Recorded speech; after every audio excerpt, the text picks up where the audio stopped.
Yun na nga po ang bahala, Ma'am Annalie. Paalalahanan po natin ang lahat ng nanonood at nakikinig.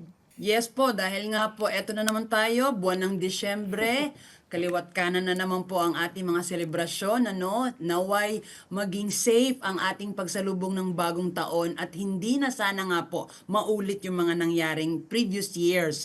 At ito po ay maisa sa katuparan sa ating pagiging more conscious, ano po, at sa pakikibahagi natin sa mga programa po ng ating mga local government units, lalong-lalo na po din ang Bureau of Fire Protection. So isa po yan sa ating panawagan ngayon, syempre with the help of your program, ma'am, na patuloy po tayong mag-remind na unang-una sa paggamit po, siguraduhin po na ito ay kalidad. Ano po, syempre yung palatandaan natin, PS Mark or ICC.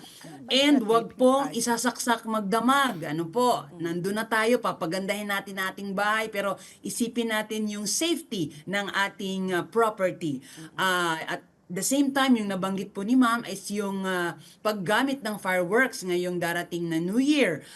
Naglabas po last year yung ating former DILG ng paalala, encouraging yung mga city mayors natin na totally iba na nga po sana yung fireworks or firecrackers sa mga residential.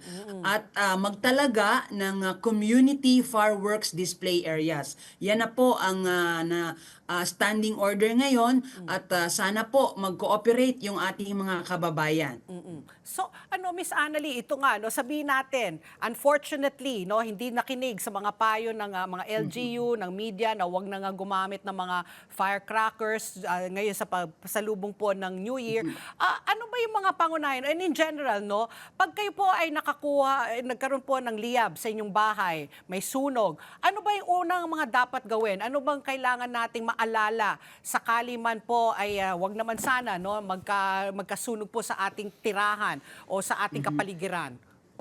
Tama po ma'am, no? Hindi naman po talaga natin mapipigil lahat dahil andun na nga tradisyon at welcome ng 2025 na maingay, masagana. So make sure na lang po, meron tayong balde ng tubig nearby or balde ng buhangin, At pinakamabisa po, syempre, fire extinguisher. At make sure po, hindi po tayo gumagamit ng mga bawal, okay? Lalong-lalo na yung mga malalakas. At even the small ones, yung mga watusi, hindi lang po yan nakakakos ng fire, dangerous din po sa kalusugan, lalong-lalo na yung mga bata natin dahil minsan nalulunok po nila yan. At ang atin pong, ang laging sinasabi na first aid, when the fire occurs or the fire starts caused by firecrackers, buhusan po agad-agad natin ng tubig ito at ilayo sa mga mataong lugar. Tubig, okay. Ano pa po ang mga pangkaraniwang sanhi ng sunog kapag ganitong holiday season, bukod po dyan sa mga fireworks-related na sunog ang pinagmumulan? Sa ngayon po ma'am, yung datos natin, within NCR lang po ito, no?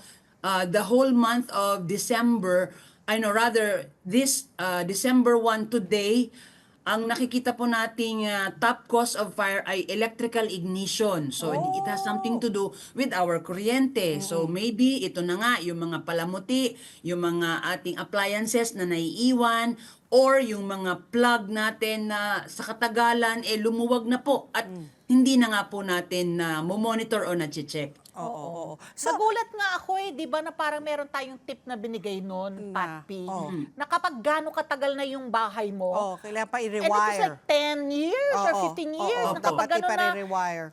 if your house is 10, 15 years old na, SOP na kailangan mo nang tumawag ng licensed electrician para ipacheck mo yung wiring. Tama ba ako? Is it 10 years? Yes, ma'am. But shorter the better.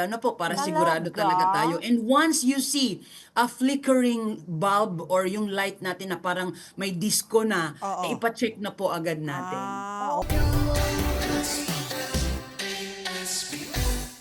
Together, Sunnet 25. Sunnet 25.